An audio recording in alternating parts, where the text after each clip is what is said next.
In this guide, I'm going to show you how you can build a factory and houses here in Mini War on Roblox. If you guys had any questions, ask them down in the comment section below, and we can help you out further. I'm going to be doing my best to reply to every single comment down there. Before you do leave this guide, though, make sure to like the video and subscribe to the channel. It really does help us out and it lets us know that you want more content, so we would greatly appreciate it. But first things first, join the game and you're going to want to go over to the little buy section just like so. Interact with the shopkeeper and you're going to want to check a few different things. If you want factories, go to factory, go ahead and get some of these just like so. Something like wheat farms, corn farms, coal caves, plants, banks, all this kind of stuff is going to be very helpful for you in the end of the day.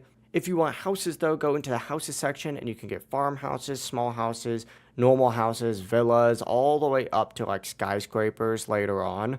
That's going to be that full process. And then of course, once you have them, they'll appear in your inventory where you just need to go back to your country and you can place them down over here. But that's actually the full process. If you guys had any questions, ask them down in the comment section below and we can help you out further. I'm going to be doing my best to reply to every single comment down there. Before you do leave this guide, make sure to like the video and subscribe to the channel with all notifications on. It really does help us out and it lets us know that you want more content like this. We'd greatly appreciate it. Have a great rest of your day though. Peace.